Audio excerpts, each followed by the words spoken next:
मंगलाचरण करेंगे भी। ओम अज्ञानतिमिरान्धस्य ज्ञानाञ्जनशलाकया चक्षुरुन्मिलितं येन तस्मै श्रीगुरुवे नमः। श्रीचैतन्यमनोभीष्टं स्थापितं येन भूतले स्वयं रूपा कदा मह्यं ददाति स्वपदान्तिकं। वन्देऽहं श्रीगुरो श्रीयुतापदकमलं श्रीगुरुवैष्णवांच श्रीरूपं साग्रजातं सगं रघुनाथान्वितं तं सजीवं साद्वैतं सावधूतं परिजनसहितं विष्णुचैतन्यदेवं श्रीराधा कृष्णपादान् सगं ललिता श्रीविशाखान्वितांश्च। हे कृष्ण करुणा सिंधु दीनबंधु जगत्पते गोपेश गोपिका कांत राधा कांत नमस्तुते। तप्त कांचन गौरांगी राधे वृंदावनेश्वरी वृषभानुसुते देवी प्रणमामि हरिप्रिये। वाञ्छाकल्पतरुभ्यश्च कृपा सिन्धुभ्यैव च पतितानां पावनेभ्यो वैष्णवेभ्यो नमो नमः। जय श्री कृष्ण चैतन्य प्रभु नित्यानंद श्री अद्वैत गदाधर श्रीवासादि गौर भक्तवृंद। हरे कृष्णा कृष्णा कृष्णा हरे हरे हरे राम राम राम हरे हरे। नमो विष्णुपादाय कृष्ण पृष्ठाय भूतले श्रीमते भक्तिवेदांत स्वामी नामिने। नमस्ते सरस्वते देवे गौरवाणी प्रचारिणे निर्विशेष शून्यवादी पाश्चात्य देशधारिणे। हरे कृष्ण। तो आप सभी का हार्दिक स्वागत है। तो आज का जो टॉपिक है वो है ग्लोरीज ऑफ चैंटिंग।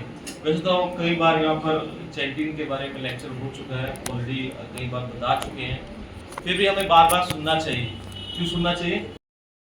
कि हम इस कलयुग के बद्ध जीव हैं, हम बार बार भूल जाते हैं। जब हमें चीज़ कोई बार बार रिपीट कराई जाती है, बोला जाता है बार बार करने के लिए, तभी हम उस चीज़ को करते हैं। अदरवाइज़ क्या करते हैं, कुछ दिनों के बाद क्या होता है, भूल जाते हैं उन चीज़ों को और करना छोड़ देते हैं। तो हमें बार बार जब हम भगवान के नाम के बारे में, भगवान के जितने भी उनकी महिमा को सुनेंगे, भगवान के नाम की महिमा को सुनेंगे, तो जो भगवान के नाम को जप करते हैं तो वो हमारा क्या हो जाता है, और दृढ़ श्रद्धा हो जाती है। और दृढ़ श्रद्धा के साथ हम भगवान का नाम का जप करते हैं तो वो अधिक महत्वपूर्ण हो जाता है। तो आज हम इसी बात पर चर्चा करेंगे कि चैंटिंग का क्या महत्व है, क्या हमारे जीवन में उसका, क्यों हमें चैंटिंग करना चाहिए, क्या स्पिरिचुअल रेफरेंस है जिसमें हमें पता लगता है कि हमें भगवान के नाम का जप करना चाहिए, और कुछ एनालॉजीज़ हैं वो हम आज चर्चा करेंगे इसके बारे में। तो जैसे सबको पता है कि 4 युग हैं, सतयुग, त्रेता युग, द्वापर युग और कलयुग। सतयुग में कौन सी विधि थी? यज्ञ। कौन सी विधि थी? ध्यान विधि। आप सब आज से क्लास में आते हैं सब, अभी तो एग्जाम दे के आए हैं सबके, प्रिय आश्रय का, है ना। सतयुग में कौन सी विधि है? ध्यान विधि है। और त्रेता युग में यज्ञ। प्रभु जी लोग भी बोलो, त्रेता युग में कौन सी विधि है? यज्ञ। द्वापर में अर्चन, और कलयुग में हरिनाम। कलयुग में हरिनाम क्यों बोला गया है स्पेशली? कि कलयुग है, कलयुग के लिए हरिनाम बोला गया। देखिए सतयुग में क्या था कि तपस्या यानी कि ध्यान लगाना, तो कलयुग में ध्यान लगाना इम्पॉसिबल है ना, क्योंकि अभी जो कलयुग में है वो पेशेंस ही नहीं है लोगों के पास। अगर एक जगह ध्यान में लगाने लग जाएं तो इतने सारे चीज़ें आजकल आसपास वातावरण में आ रही हैं। कोई हॉर्न बजाएगा, कोई कुछ करेगा, किसी का फ़ोन आ जाएगा। आजकल तो मोबाइल भी साथ में रख के करते हैं, है ना। मोबाइल का फ़ोन बजेगा या कोई घर के कुछ काम याद आ जाएंगे, तो ध्यान लगाना भी क्या है, बड़ा मुश्किल है। अब पहले के उसमें सतयुग में अगर देखेंगे तो पहले व्यक्ति की उम्र भी 1 लाख साल होती थी और वो 60-60 हज़ार साल तक तपस्या करते, ध्यान लगाते थे। 10,000 तो मिनिमम था, 10-20 हज़ार साल तो छोटा मोटा, जैसे होता है ना कि एक दिन की एक्टिविटी ऐसे बोलते छोटा सा वो किया उन्होंने, ध्यान लोग तपस्या करी है। तो छोटी तपस्या में गिना जाता, 10,000 साल तक भी करते थे। ऐसे ऋषि भी थे जो 60-60 हज़ार 70-70 हज़ार तपस्या करते थे। हिरण्यकशिपु ने कल देखा था मुझे, हिरण्यकशिपु ने कितने साल तपस्या करी थी, इसमें दिखाया नहीं, बताया नहीं है, पर 36,000 साल तक उन्होंने तपस्या करी थी, 100 दिव्य वर्षों तक देवताओं की। तो 36,000 वर्ष यहाँ के भारत भूमि के हिसाब से बैठते हैं, 36,000 वर्षों तक उन्होंने तपस्या करी थी, तभी तो बाम्बी बन गई थी उनके ऊपर पूरा, है ना। तो सतयुग में लोग ऐसे होते थे, तपस्या कर लेते थे। त्रेता युग में यज्ञ की विधि थी, तो त्रेता युग में आप कलयुग में यज्ञ कर सकते हैं, यज्ञ तो होते हैं अभी भी, इतने सारे तो हवन कराते नहीं हो, घर में प्रवेश करा रहे तो यज्ञ कराते हो, और कुछ भी शादी होती तब यज्ञ होता है, कोई भी घर में कुछ फंक्शन कराते हो तो यज्ञ करवाते हो, नहीं करवाते, करवाते हैं। पर यज्ञ क्या है, शुद्धि नहीं है, पूर्ण शुद्धि नहीं है यज्ञ में। क्यों? आजकल पहले तो ब्राह्मण शुद्ध होना चाहिए, जो ब्राह्मण पूरे मंत्रों का सही उच्चारण करता हो, और उसमें क्या होता है, जब मंत्र, एक भी मंत्र गलत उच्चारण नहीं होना चाहिए। भागवत में आप पढ़ेंगे, भागवत में 6 कैंटो में पार्ट आता है जहाँ पर एक वर्ड गलत हो जाता है यज्ञ में प्रवेश करते वक्त, यज्ञ में आहुति देते वक्त, और जो कुछ पैदा होना था उसकी जगह राक्षस पैदा होता है, यज्ञ से राक्षस निकलता है, वृतासुर बन के निकलते हैं। तो वो एक अलग कथा आती है कि इंद्र शत्रु करके कुछ एक वर्ड होता है, एग्जैक्ट वर्ड नाम याद नहीं आ रहा, वर्ड उच्चारण करते हैं, तो वर्ड में गलत उच्चारण होने से क्या होता है, यज्ञ का जो फल है वो भी नहीं मिलता। दूसरा, सामग्री शुद्ध होना चाहिए, शुद्ध देसी घी मिलता है आज भी, अब कितना 600 रुपये किलो घी, पता नहीं मुझे लगता कैसे बनता है। अगर आप दूध से भी अगर वो लगाएंगे, उसका एवरेज लगाएंगे तो उतने का तो कभी दूध बनता ही नहीं है। 600 रुपये का घी निकालने के लिए मतलब आपको कम से कम कितना दूध चाहिए, 1 किलो घी निकालने के लिए कम से कम 20 लीटर दूध के आसपास चाहिए होगा, जब घी बनेगा उसका मक्खन। ज़्यादा चाहिए बताओ, और कितने का आएगा दूध, वही 20 लीटर की मैं आइडिया लगाता हूँ तो 20 लीटर दूध कितने का आता है, 1400 रुपये का। तो 600 रुपये की कैसे मिल गया आपको? हमें यही समझ में आता कि वो घी कैसे बन जाता है इतना। हमारे मतलब गांव में भी घी निकालते हैं, तो भैंस का घी निकालते हैं, वो कम से कम वो भी 1300-1400 रुपये का नहीं पड़ता। तो घर में जो घी निकालते हैं उसका कॉस्ट नहीं पड़ता, उसका कॉस्ट निकालते तो उसका 1300-1400 रुपये कॉस्ट जाता है जो भैंस का घी निकालते हैं। अभी तो ये तो गाय का बोल के घी बेचते हैं, वो भी 620 रुपये में, 600 रुपये में, कहीं तो घी इससे भी सस्ते आते हैं, 450 रुपये में भी आता है, मैंने सुना है। अब क्या बेच रहे हैं क्या नहीं बेच रहे हैं वो आप आइडिया लगा सकते हो। यज्ञ में ऐसा घी डालेंगे तो क्या उसका रिजल्ट मिलेगा? नहीं मिलेगा। तो यज्ञ कलयुग में क्या है, त्रेता युग की विधि जो यज्ञ है वो भी क्या है, नहीं इम्प्लीमेंट हो सकती। द्वापर युग में क्या विधि थी? अर्चन विधि थी। अर्चन विधि मतलब विग्रहों की सेवा।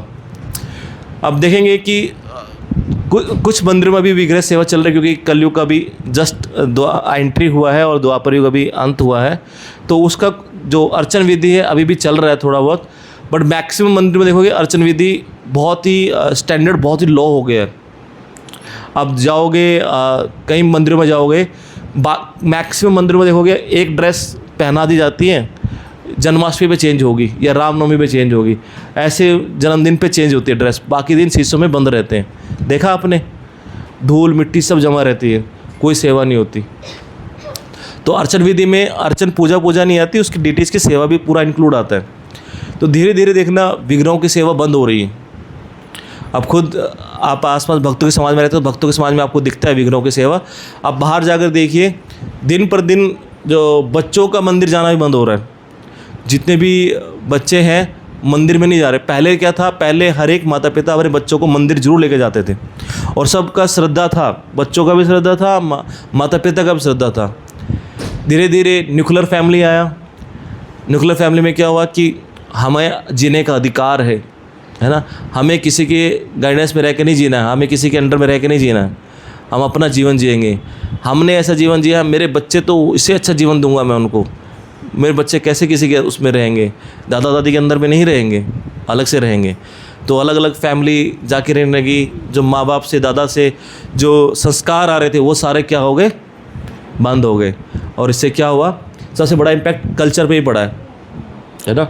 अभी देखेंगे कि कितने भी आप देख रहे हो समाज में हमारे भक्तों के समाज में भी मंदिर में बच्चे लेके जाते हैं, बच्चों को लेके जाते हैं, उनको संस्कार देते हैं, प्रणाम कराते हैं, दान दिलवाते हैं, दान पेटी में 10 रुपये डलवाते हैं, कुछ ना कुछ तो करवाते हैं, कुछ ना कुछ भक्ति का विधि उससे कुछ ना कुछ करवाते हैं। बट बाहर जनरली अगर लोगों को देखोगे ना, मंदिर जाना क्या बोलते हैं, इस वेस्टेज ऑफ टाइम, समय का वेस्ट है, इससे बढ़िया तो मैं बैठ के अपना मोबाइल में कुछ समय बिताऊंगा या इधर उधर जाऊंगा, घूमने जाऊंगा, पब में समय बिताऊंगा, तो उन चीज़ों में ज़्यादा समय देते हैं। तो धीरे धीरे क्या हो रहा है, ये भी डिग्रेडेशन जलता जा रहा है। और कलयुग में क्या रह गया है, एक हरि नाम। जब वेद व्यास जी लिख रहे थे शास्त्रों को, जब उसने लिखा, जब 5,500 साल पहले जब वो लिखित रूप में लिख रहे थे, गणेश जी को बोल रहे थे, और वो बोल रहे थे, गणेश जी लिख रहे थे, तो वो बोलते बोलते बीच में हंस पड़े। कौन? वेद व्यास जी। क्यों हंसे? तो वहाँ जब कलयुग के बारे में लिख रहे हैं, तो कलयुग के बारे में लिखते लिखते हंसे, तो बताते हैं कि हंसने का रीज़न उनका, वो जब बताते हैं तो बताते हैं कि क्या हुआ था कि जब वो श्लोका जब उन्होंने लिखा, कले दोष निधे राजन एको ही महान गुण, कि कलयुग क्या है, दोषों से भरा हुआ है। कलयुग में दोष ही दोष है, कोई अच्छा गुण नहीं है। पर एक अच्छा गुण है उसके अंदर। क्या अच्छा गुण है? जो इतने हजारों साल तक सतयुग में तपस्या करने से, अश्वमेघ यज्ञ करने, त्रेता युग में अश्वमेघ जो 100 साल तक यज्ञ चलता है, हर जो 1000 2,000 ब्राह्मण, जो 20,000 ब्राह्मण उसमें यज्ञ में पार्टिसिपेट करते हैं, उनको संतुष्ट करना। ऐसा नहीं ब्राह्मण को मतलब संतुष्ट करना होता था। तो यज्ञ में अगर कोई ब्राह्मण अगर आता है, उस ब्राह्मण का जब तक वो पूरा सेटिस्फाई नहीं होता ना, तब तक यज्ञ सफल नहीं माना जाता। और आज के ब्राह्मण को देखो, संतुष्ट हो जाएगा, वो पूरी प्रॉपर्टी ले लेगा, फिर भी संतुष्ट नहीं होगा, बोलेगा तो कम दिया आपने। तो ब्राह्मण को क्या करते, संतुष्ट करने के बाद, इतना करने के बाद उसमें त्रेता युग में फल मिलता था। फिर द्वापर युग का इतने सारी जो अर्चन तपस्या करनी है, पूजा अर्चना करनी है। कलयुग में कुछ नहीं करना। क्या करना? कीर्तनादिदेव कीर्तनश्च, सिर्फ कीर्तन करने मात्र से क्या होगा, मुक्त संगा परम व्रजेत, उसको क्या मिल जाएगी, मुक्ति मिल जाएगी। कलयुग में एक ही साधन है, हरि नाम।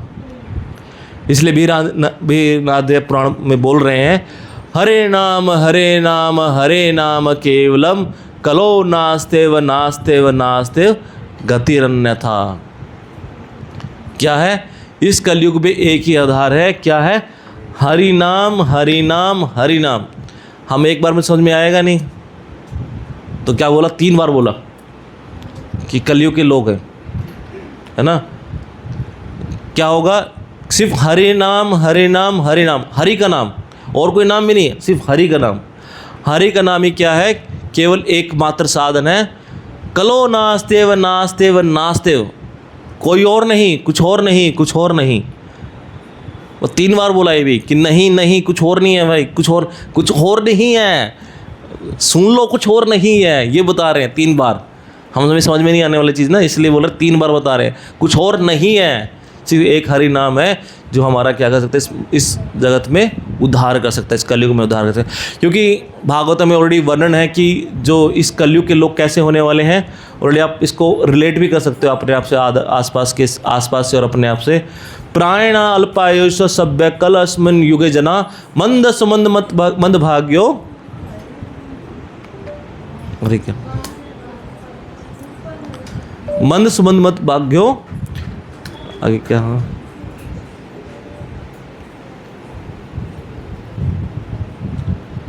मदभाग्य ही उपद्रुता। बता रहे हैं कि इस कलयुग में कैसे लोग हैं, प्राणाय अल्पायुषा, मतलब सबकी आयु कैसी है, बहुत कम है, अल्प मात्र है। जो पहले 100 साल तक जीते थे, कलयुग में स्टार्टिंग में लोग 100 साल तक जीते थे, अब देखो धीरे धीरे एज कम हो रही है। कम हो रही है कि नहीं कम हो रही है? 60-70 साल तक बोलते हैं, पर अब तो 60-70 साल भी बहुत कम लोग जीते हैं। अब देखो 45 एज में ही सबकी हालत ख़राब हो जा रही है, हार्ट अटैक आ रहे हैं, इनकी संख्या बढ़ गई है। अब जो 45 में एज में जाने वालों की संख्या ना डे बाय डे बढ़ती जा रही है। और कैसे लोग हैं, आलसी, कलोस्मिन युग जना, इस कलयुग में कैसे लोग हैं? आलसी लोग हैं और कैसे भ्रमित होने वाले लोग हैं, दुर्भाग्यशाली, सदैव झगड़ालू, परेशान रहते हैं, मंद सुमंद मत हो गए, मन बुद्धि नहीं है। तो ऐसे कलयुग में लोग हैं, तो ऐसे लोगों का उद्धार कैसे होगा? तो ऐसे लोगों का उद्धार बताया कलयुग में सिर्फ हरिनाम संकीर्तन अगर करेंगे, हरिनाम का नाम लेंगे, भगवान का नाम लेंगे, तो उसी से उद्धार हो जाएगा। ऑलरेडी हम पढ़ते भी हैं चैतन्य संस्काराष्टम में, जब पढ़ते हैं तो आता भी सेकंड वर्सेस हम पढ़ते हैं कि भगवान के नाम और भगवान में कोई अंतर नहीं है। नाम नामकारी बहुधा निज सर शक्ति, भगवान कह रहे हैं कि मैंने अपने नामों में सारी शक्तियाँ जितनी भी निज सर शक्ति, बहुधा निज सर शक्ति, मतलब सारी शक्तियाँ इसमें अर्पित कर दी हैं और इसी में मैंने सारी शक्ति डाल देती है। तो मेरे नाम में और भगवान के नाम में कोई अंतर नहीं है। एक इसका एक सुंदर कथा आता है। भगवान की सुंदर कथा आती है। एक केवट देश का राजा होता है, सुपंत करके नाम है आई थिंक उसका, और उसको पता लगता है कि कहीं पर भागवतम की चर्चा हो रही है, भागवतम के डिस्कस हो रहा है, कहीं साधु संत बैठ के भागवतम कर रहे हैं। पहले के लोग क्या थे कि आज ही क्लास में बता रहे थे कि पहले के लोग कैसे थे। पहले के लोग ऐसे थे कि जहाँ भी उनको पता लगता ना कि भागवतम होती थी, इतना उत्साह होता था ना, जहाँ भी भागवतम हो रही थी ना चले जाते थे उठ के। ये जब सुखदेव गोस्वामी ने जब उसमें सूत गोस्वामी ने जब 88,000 ऋषियों को जब भागवतम बताया, तो जो और ऋषि मुनि आए थे वहाँ पर, व्यास देव भी थे, जब सुखदेव गोस्वामी को बता रहे तब इतने सारे ऋषि मुनि आए, तो उनको क्या किसी ने इनविटेशन दिया था कि नहीं भागवतम होने वाला है, आ जाओ, आपको इनविटेशन है? नहीं, उनके अंदर इतना उत्साह था कि भागवतम इतना आस्वादन मिल चुका था, वो जहाँ भी भागवतम होती थी सुनने के लिए चले जाते थे। जहाँ भी भगवान के बारे में चर्चा होगी, भगवान के भक्त वहाँ पहुँच जाते हैं। और हमें क्या है, फ़ोन करेंगे, प्रभु जी कल संडे का प्रोग्राम है, आ जाइए, आना ज़रूर। देखता हूँ प्रभु जी, टाइम होगा तो आऊँगा प्रभु जी, कहीं जाना है बाहर, टाइम नहीं है प्रभु जी। यहाँ फ़ोन करके बुलाना पड़ता है। जहाँ भगवान की चर्चा हो रही है ना, वहाँ बिना कहे पहुँच जाना चाहिए। क्योंकि मैं अभी क्लास में बता रहा था कि हम जितने भी कार्य करते हैं ना इस भौतिक संसार में, देखना सारे कार्य हम इस स्थूल शरीर के लिए करते हैं, इस शरीर के लिए कर रहे हैं। जॉब करते हैं, घर बनाते हैं, घर में गाड़ी लेते हैं, घर का अच्छा डेकोरेशन करते हैं, कंफर्ट जोन के लिए अच्छे अच्छे व्यंजन बनाते हैं। किसके लिए बना रहे हैं? शरीर के लिए, शरीर स्वस्थ रहे। जिम जाते हैं, बॉडी बिल्डिंग कराते हैं या कुछ मेडिसिन लेते हैं, इस शरीर को स्वस्थ करने के लिए। इस शरीर को चलाने के लिए ही हम सब कुछ कर रहे हैं। क्या हम कुछ अपने सूक्ष्म शरीर यानी मन बुद्धि के लिए कुछ कर रहे हैं? आत्मा के लिए कुछ कार्य कर रहे हैं?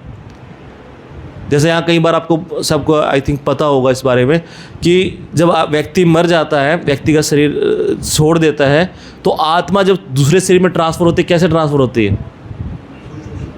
सूक्ष्म शरीर के माध्यम से ट्रांसफ़र होती है। सूक्ष्म शरीर में कैरी करते हैं मन बुद्धि अहंकार, जो भी आपने जीवन भर कार्य किए हैं, जो उसका जो छाप है, यानी जो बोलते हैं, क्या बोलते हैं उसको, जो उसका वो रहता है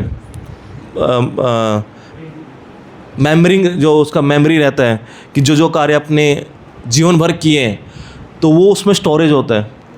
वो कैसे जाएगा? वो इसी के माध्यम से आता है कि क्या आपकी प्रवृत्ति, बोलते हैं ना कि ये इसकी तो प्रवृत्ति, बोलते हैं ना कि प्रवृत्ति है, ये बैठ नहीं सकता एक जगह, इसकी प्रवृत्ति ऐसी है, या इसकी प्रवृत्ति ऐसी, जल्दी गुस्सा मान जाता है, ऐसा बोलते हैं ना कहीं जब बड़े हो जाते हैं।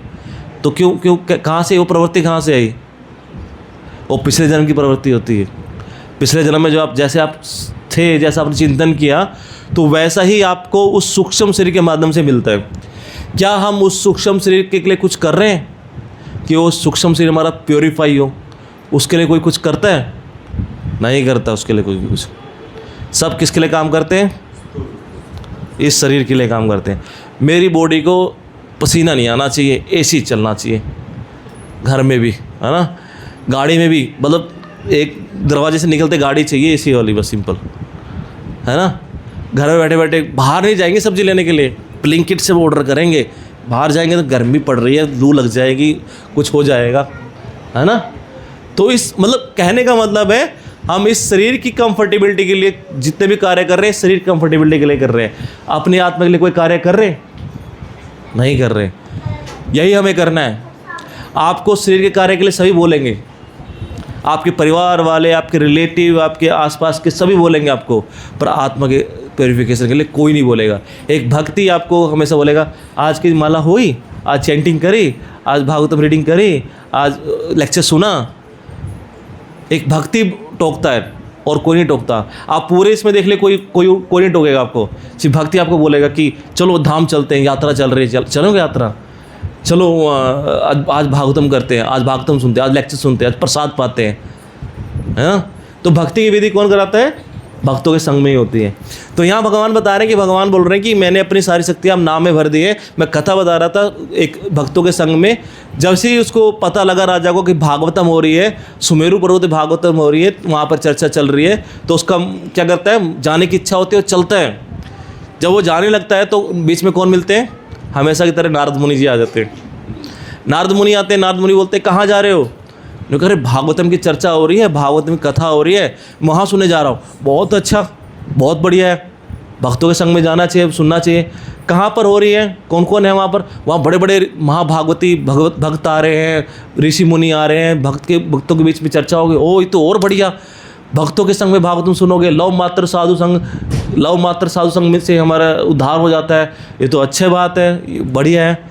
तो जाते जाते एक बात सुन लो, नारद मुनि बता रहे हैं, एक इंस्ट्रक्शन दे रहे हैं। क्या इंस्ट्रक्शन दे रहे हैं?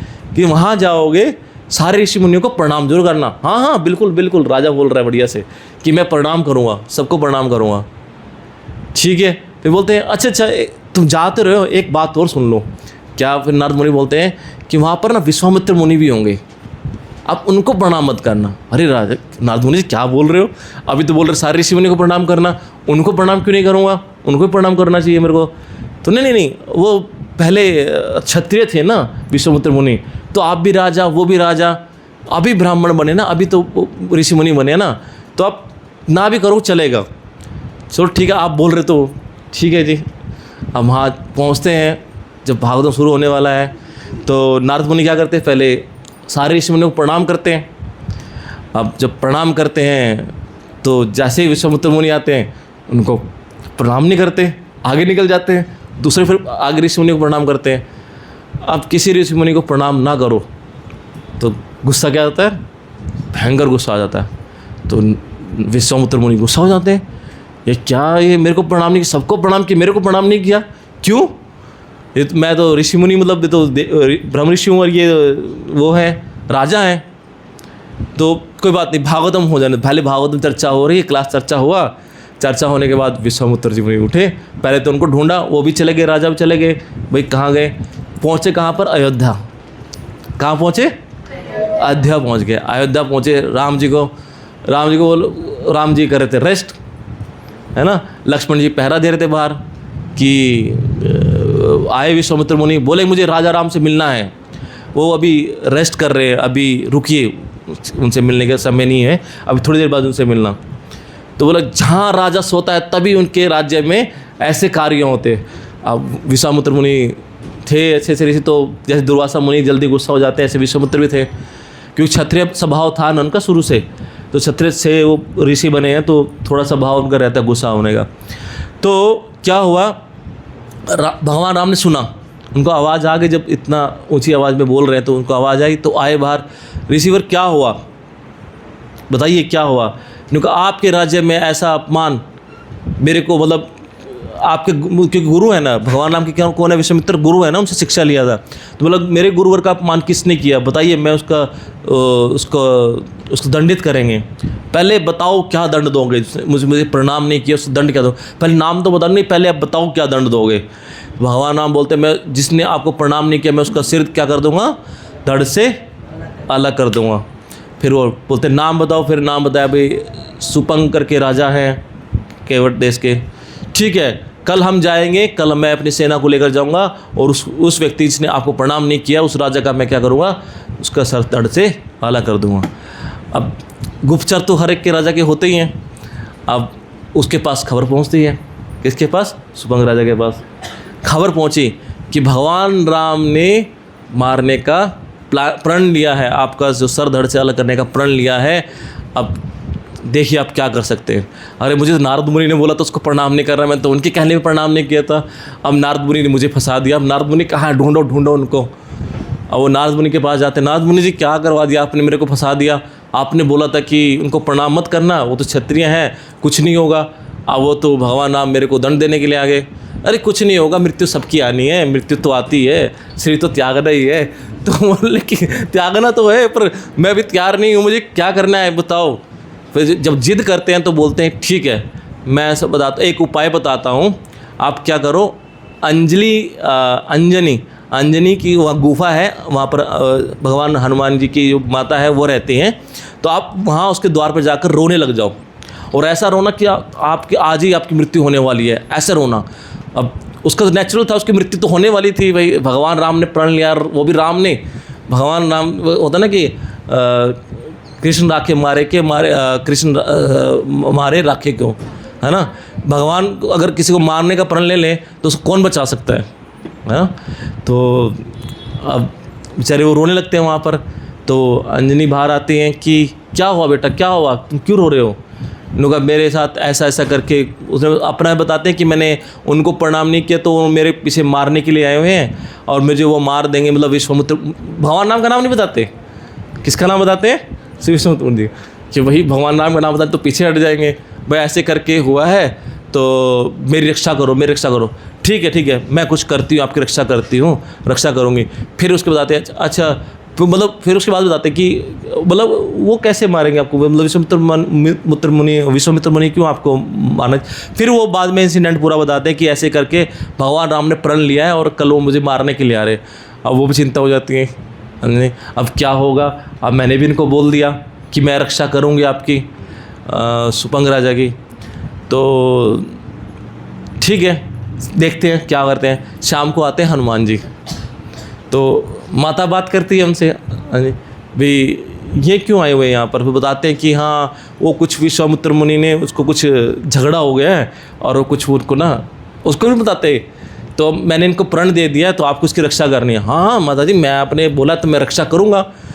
तो फिर बताते, फिर उससे पूछते हैं अब बताओ हुआ क्या था एक्चुअली में, उससे पूछते हैं। तो फिर वो सारी हिस्ट्री बताते हैं कि नारद मुनि ने मुझे ऐसा बोला, मैंने वहाँ प्रणाम नहीं किया और भगवान राम, वो विश्वामित्र मुनि पहुँच गए भगवान राम के पास, और भगवान राम के पास पहुँचे तो उन्होंने प्रण ले लिया कि वो मुझे क्या करेंगे, मारेंगे। अब हनुमान भी चिंतित, तो भाई ये तो मेरे आराध्य हैं भगवान राम, तो अब मैं कैसे इसकी रक्षा करूँगा। अब मैंने भी प्रण दे दिया। तो पहले पहुँचते हैं किसके पास, राम जी के पास पहुँचते हैं। राम जी को बोलते हैं, भगवान राम को, भगवान वो आपने प्रण लिया है उसको मारने का। हाँ मैंने अपने गुरु को प्रण दिया है, गुरु को प्रण दिया है, गुरु को वचन दिया है कि मैं उनको क्या करूँगा, नेक्स्ट डे कल मारूँगा। अब देखते हैं हनुमान जी जब देख रहे हैं, उस अगले दिन सुबह पहुँचते हैं ना तो तैयारी व्यारी भी चल रही होती है, पूरा रथ वथ सज गया है जाने के लिए, सेना वेना सब तैयार हो गई है, क्योंकि राजा के ऊपर आक्रमण करे तो सेना भी साथ जाती है ना। तो अब वो वहाँ पर उनको मनाने का प्रयास करें तो बोले कि नहीं मैंने प्रण दे दिया, अब तो मैं कुछ नहीं कर सकता, मैं जो जाके मारूंगा उनको।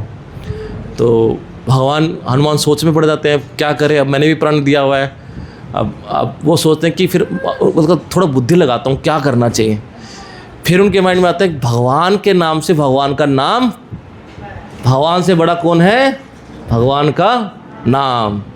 तो क्या बोलते हैं, चलो ठीक है देखते हैं, पहुँचते हैं कि क्या करना है क्या करना है। वो बोलते हैं मेरे पीछे खड़े रहना और क्या करना, जैसे ही मैं बोलूँगा तो साथ साथ मेरे साथ क्या करना, भगवान राम का नाम उच्चारण करना।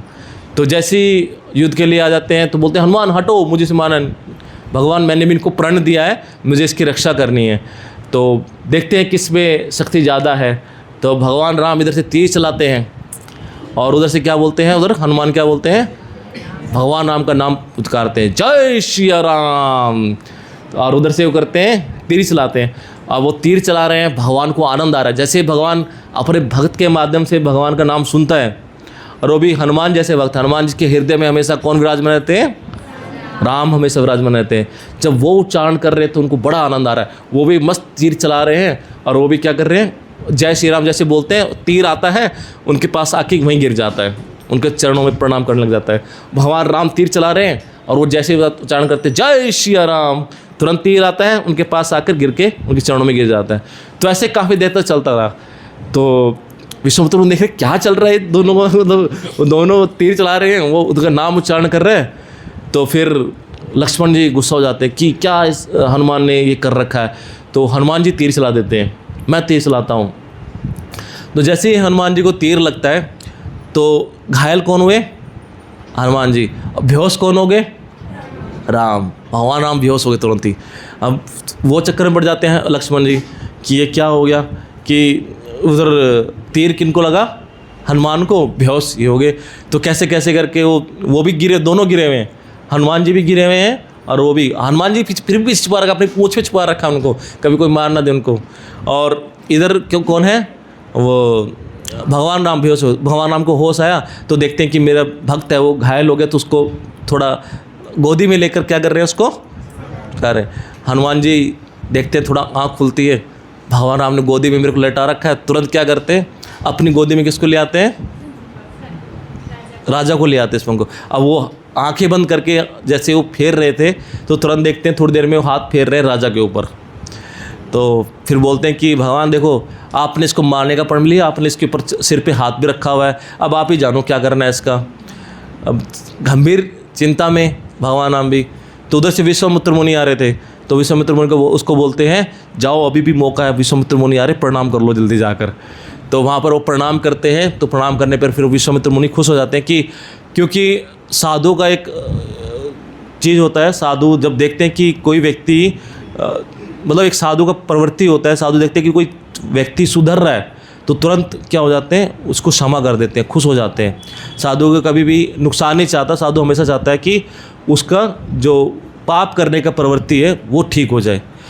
होता ना कि एक प्रोवर्ब है ना कि hate the sin not the sinner, कि पापी से घृणा मत करो, पाप से घृणा करो, है ना, एक प्रोवर्ब है ना ऐसा। हाँ, तो मतलब क्या है, एक साधु का प्रवृत्ति है, क्या करता है वो किसी को भी देख नहीं सकता। तो इसी प्रकार क्या होता है, जैसे वो क्षमा मांगते हैं तो बोलते हैं कि अच्छा एक चीज़ तो बताओ, आपने प्रणाम पहले क्यों नहीं किया था इनको? उनसे पूछा भगवान राम ने, तो बोला कि किसकी कुसंगति में आ गए थे, किसकी संगति कर लिया आपने?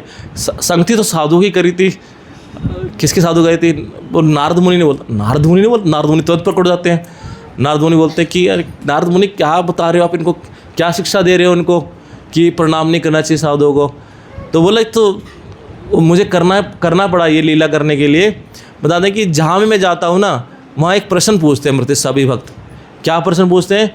भाई मुझे बताओ कि भगवान का नाम बड़ा, भगवान बड़े या भगवान का नाम बड़ा? अब मैं समझा के सबको थक गया। अब मैंने सोचा कि चलो कुछ ना एक छोटी सी लीला करवा दी जाए। तो लीला के माध्यम से क्या हो जाएगा, सब व्यक्ति इजीली समझ जाएंगे कि भगवान बड़े या भगवान का नाम। तब कौन बड़े हैं? हाँ, तो इसलिए बोला गया है कि नामकारी बहुधा निज सरस्वती, कि भगवान के नाम और भगवान के नाम में कोई अंतर नहीं है, क्योंकि भगवान ने अपने इस नाम में बहुत सारी शक्तियाँ क्या करती है, भर दी हैं, अर्पित कर दी है। तो यही है कि भगवान के नाम में कोई अंतर नहीं है।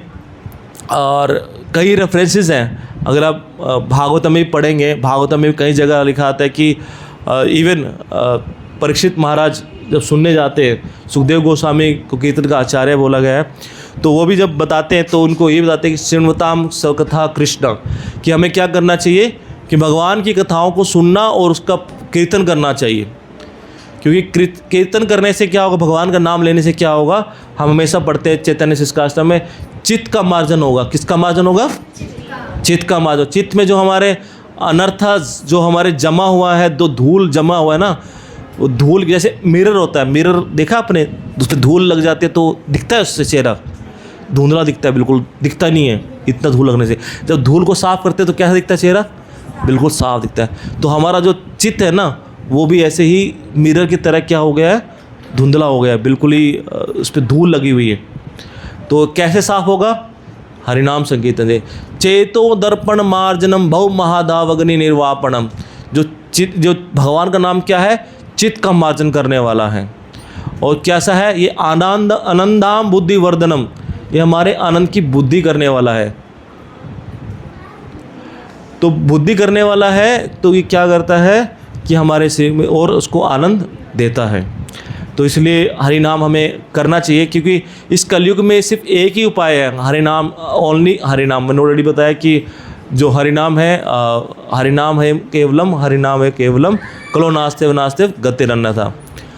और बताते हैं कि आप देखेंगे, अगर पढ़ेंगे भगवद गीता में कई जगह रेफरेंसेस है कि बता रहे हैं कि सत्ताम कीर्तयन्तो माम, कि हमें क्या करना चाहिए? हमेशा कीर्तन करते रहना चाहिए, लगातार कीर्तन, निरंतर कीर्तन करते रहना चाहिए। और कीर्तन निरंतर कैसे होगा? जब हम भक्तों के संग में रहेंगे, भक्तों के समाज में रहेंगे, तभी हम निरंतर कीर्तन कर पाएंगे। अन्यथा क्या होगा? मैंने जैसे बताया कि हम शरीर के लिए कार्य करते हैं, जितना भी कार्य करते हैं शरीर के लिए करते हैं। ऑफिस जाते हैं, ऑफिस भी पैसा कमाने के लिए जाते हैं, सिर्फ शरीर के लिए, कि हमारे शरीर का अच्छे से हम देखभाल रख सकेंगे। और इवन अजामिल कथा भी आती है। अजामिल कथा भी देखो, सिर्फ भगवान का नाम उच्चारण किया। किससे उच्चारण किया था? संकेत मात्र, भगवान का नाम नहीं उच्चारण किया था, अपने बेटे का नाम उच्चारण किया था। और अब बेटे का नाम किस पे रखा हुआ था? भगवान के नाम पे। सिर्फ नारायण कहने से क्या हुआ? उनको इतने बड़े अपराध से, उनको उनके इतने बड़े यमराज हैं, जो यमराज के जो यमदूत आए थे, उनसे बचा लिया गया।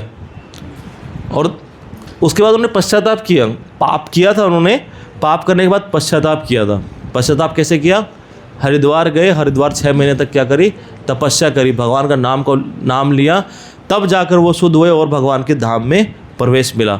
तो ये कई कथाएं हैं भागवतम में, और इसमें भी जगाई मदाई का एक सबसे बेस्ट उदाहरण है। जगाई मदाई का उद्धार कैसे हुआ? भगवान का नाम लेने मात्र से। जब नित्यानंद प्रभु के ऊपर प्रहार किया, मारा उनको, देखा है मैंने, हमारा AI वीडियो भी आया था, इस पर भेजा था ग्रुप में। देखा है जब उसमें प्रहार करते हैं तो क्या होता है? पहला प्रहार करते हैं तो चोट लगती है, लहू खून बहने लगता है। दूसरी बार जब प्रहार करने लगते हैं तो कौन रोकते हैं? जगाई रोकते हैं उनको, है ना? जगाई रोकते हैं, मदाई रोकते, कोई एक रोकता है कि तुम मत मारो। क्यों? क्या है? ये साधु है जो इतना चोट कर खाने पे भी क्या कर रहा है? अभी भी बोल रहा है कि भगवान का नाम को उच्चारण करो। तो भक्त का वो हेल्प करता है तो चैतन्य महाप्रभु खुश हो जाते हैं। पहले गुस्सा होते हैं जब उनको पता लगता है कि नित्यानंद प्रभु बोलते हैं कि उन्होंने मेरे को बचाया था, तो सबसे पहले कृपा उनके ऊपर करते हैं, उनको नाम देते हैं, तुरंत वो भगवान का नाम को उच्चारण कर लग जाता है। तो हरिनाम में बहुत शक्ति है। इवन एक कथा और आती है, जब विभीषण जब राज्य कर रहे होते हैं तो अपने 2 असुर को भेजते हैं, जाते हैं कि अयोध्या जाओ, अयोध्या जाके पता करो कि वहाँ पर क्या स्थिति है, क्या चीज़ें हैं, सब खुश ठीक है कि नहीं है।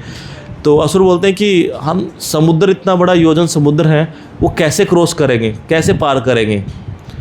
तो बोलते हैं कि अच्छा ठीक है, मैं तुमको क्या करता हूँ, एक पर्ची पे लिखकर कुछ देता हूँ, इसको बस बीच में खोलना मत, है ना? इसको क्या करना, ऐसे करके उस पर वॉक करना, विश्वास करना जो इसमें लिखा हुआ वो सही लिखा हुआ है, उसको क्या करना, लेकर तुम जाना और तुम क्रॉस कर जाओ, समुद्र क्रॉस कर जाओगे। तो पर्ची लेके जाते हैं। अब असुर प्रवृत्ति होती है, बीच में जाकर को देखने का मन जरूर करता है कि हाँ, अब बोला तो देखूंगा ज़रूर। अब जाते रास्ते में जाते यार ये तो बहुत बढ़िया पावर है, ये क्या दे दिया मेरे को कोई कि हम समुद्र पे चल रहे हैं। और बीच में जब समुद्र में पहुँचते हैं तो कोई देखते हैं, एक बार देख तो लेते हैं क्या है। अब उन्होंने मना किया था, फिर भी असुरी प्रवृत्ति होती है ना वो खोलने की, उनको देखने की। तो खोलते हैं, राम के नाम से कैसे जा सकते हैं? राम में इतने कहाँ शक्ति की? उस जैसे उनको लगा कि भाई राम के नाम में शक्ति नहीं, तुरंत क्या हो, वहीं समुद्र में डूब गए। तो ये श्रद्धा होना भी बड़ा ज़रूरी है कि भगवान के नाम में इतना शक्ति है। इवन बताते हैं कि 1000 विष्णु का नाम अगर हम उच्चारण करते हैं तो भगवान राम का एक नाम उच्चारण करने मात्र से हम 1000 विष्णु नाम का उच्चारण का फल मिलता है। ऐसे ही अगर हम 3 राम का नाम उच्चारण करते हैं तो 1 कृष्ण नाम का उच्चारण करते हैं तो उसका फल मिलता है हमें। तो इसलिए हरे कृष्ण महामंत्र जो हमारे आचार्यों ने दिया है, स्पेशली चैतन्य महाप्रभु ने, जो कि हमारी परंपरा से है, और उन्होंने स्पेशली हरे कृष्ण महामंत्र का जो हमें दिया है उसका हमें जप करना चाहिए, क्योंकि हरे नाम ही केवल एक आधार है हमारे इस कलयुग का, हमारा उद्धार करने का। इवन प्रभुपाद जी के भी लाइफ में हम देखेंगे, प्रभुपाद जी जब गए अमेरिका तो क्या लेकर गए वो? सिर्फ 1-2 पुस्तक लेकर गए और हरि नाम लेकर गए, और 40 रुपये थे उनके पास। और इस हरि नाम से ही क्या किया उन्होंने, सभी जितने भी हिप्पीज़ थे, हिप्पीज़ को क्या बना दिया, हैप्पी। हमेशा प्रभुपाद जी हमेशा बोलते थे चैंट एंड बी हैप्पी, भगवान का नाम का जप करो और सदा खुश रहो, आनंदित रहो। और यही एक साधन है इस कलयुग में। भगवान का नाम जितने भी भक्त यहाँ जप कर रहे हैं, आप में से कितने भक्त हैं जो भगवान के नाम का जप करते हैं, जो चैंटिंग करते हैं, माला करते हैं? आप में से काफ़ी भक्त नहीं करते हैं। तो प्रयास करना चाहिए, भगवान के नाम का जप करना चाहिए, क्योंकि अब देखेंगे प्रभुपाद जी का पूरा लाइफ अगर देखेंगे, प्रभुपाद जी जब अमेरिका गए, अमेरिका जाकर उन्होंने सिर्फ क्या किया, प्रसाद खिलाया और कीर्तन किया, और उसी से कीर्तन से और उससे क्या बने, भक्त बने प्रसाद से। और इतने सारे देखो प्रभुपाद जी के डिसाइपल ने कितना प्रचार प्रसार किया पूरे विश्व में। आज अगर देखेंगे पूरे इस्कॉन के 1000 से ऊपर मंदिर हैं पूरे ऑल ओवर द वर्ल्ड, और छोटे छोटे जो सेंटर्स खुले हुए हैं। दिल्ली में कम से कम सिर्फ जो साउथ दिल्ली में जो प्रभु जी के अंडर गाइडेंस में खुले हुए हैं वो 55 सेंटर्स हैं। तो ऐसे बहुत सारे कम से कम 150 सेंटर्स के आसपास पूरे दिल्ली एनसीआर में हैं, ऐसे जो सेंटर्स चल रहे हैं जहाँ पर भगवान की कथाओं का चर्चा हो रहा है। और अगर प्रभुपाद जी अगर नहीं होते, ये हरिनाम नहीं दिया होता, तो आज ये सेंटर भी नहीं होता और ये इस्कॉन नहीं होता। सिर्फ उसी की वजह से ये चीज़ें सब कुछ हैं। और इस हरिनाम की से ही हमारा लाइफ बदल सकता है, हमारा लाइफ इसमें हो सकता है। क्योंकि एक सोए व्यक्ति को अगर जगाना है ना, तो सिर्फ कानों में जब आवाज़ जाती है तो उससे ही जाग सकता है व्यक्ति। देखा अपने कान इंद्रिया, सोया व्यक्ति भी हो ना, उसकी कान इंद्रिया फिर भी काम करती हैं, करती कि नहीं करती? उसी प्रकार हम इस भौतिक संसार में, इस माया के जंजाल में सोए हुए हैं, और इस संसार में अगर हमें माया से अगर उठना है ना, तो कानों में क्या डालना पड़ेगा, हरिनाम कीर्तन डालना पड़ेगा। तो अभी हम एक एक माला करेंगे सही वक्त, और उसका उच्चारण। तो मंत्र को उच्चारण करना, कौन से मंत्र को उच्चारण करना है? हरे कृष्णा कृष्णा कृष्णा हरे हरे, हरे राम राम राम हरे हरे। तो जो भक्त माला लेकर आए हैं वो माला पे अपनी करेंगे, और जिन भक्तों के पास माला नहीं है तो यहाँ पर माला दी जाएगी सबको। तो प्लीज़ एक माला सभी चैंट करेंगे यहाँ पर सब बैठ के, ठीक है?